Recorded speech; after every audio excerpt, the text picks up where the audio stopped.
Dallas had 9 trips to the Super Bowl and 5 victories in 2004. Washington had 5 trips and 3 victories. The Giants had 3 trips and 2 victories. And the Philadelphia Eagles had 1 appearance and no victories in 1980, 24 years ago. However, armed with a new weapon type Weapon X, the humble Eagles found themselves in the 2004 NFC Championship. In order to lead the Eagles back to the Super Bowl, Brian Dawkins would stop at nothing while covering Alge Crumpler, a tight end who had been named to the Pro Bowl. His monstrous hit on Crumpler in the second quarter threw off the tight end's concentration for the remainder of the game. So, right when the game was on the brink of disaster, Dawkins stole the ball that Crumpler was going to use to turn the tide. Brian Dawkins possesses an unparalleled level of intensity on the field. It should come as no surprise that he was a very active child, occasionally going a bit beyond the mark. Dawkins came into this world in Jacksonville, Florida on October 13, 1973. He had a lot of energy and was a daredevil when he was a kid. "I took a lot of risks," is how he previously characterized his younger self. "I was angry and harbored resentment, so it could have gone in a different route. I'm bruised and stitched up to prove it." Football and basketball, according to Dawkins, gave him a channel for his boundless energy. Through athletics, he was able to escape toxic environments and discover his true calling. Even though he was angry all week, he was able to keep it in check and save it for game day because of his faith. By the way, Dawkins made his decision to follow Jesus public while he was a junior in high school.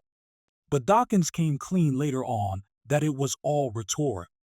However he was occupied, he enjoyed a prosperous football career while attending Raines High School and Dawkins University, both of which are located just north of Charleston. Not only that, but his fiancée and future wife Connie were also students there. After receiving $100 from Connie's family to purchase wedding bands, Dawkins and she eloped when she was a college student because he was impatient to marry her. From 1993 to 1995, Dawkins instilled the same sense of urgency in the Clemson Tigers football squad.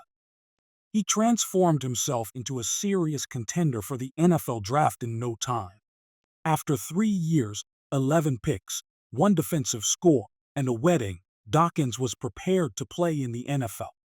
In the first round of the 1996 NFL Draft, Keyshawn Johnson was selected by the Jets with the number 1 overall pick, Marvin Harrison by the Colts at number 19, and there were some solid defensive selections as well, such as Ray Lewis by the Ravens at number 26.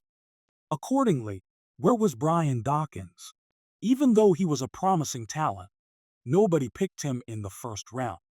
It wasn't until the Eagles made their final second-round selection, 61st overall, that they selected Brian Dawkins.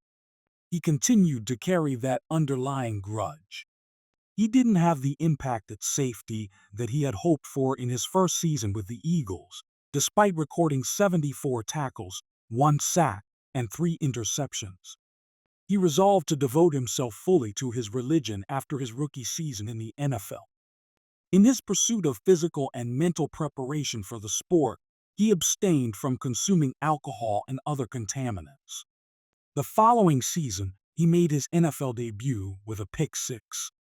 Dawkins began to develop into a multi-purpose defender as well. He would play tight end and receiver simultaneously.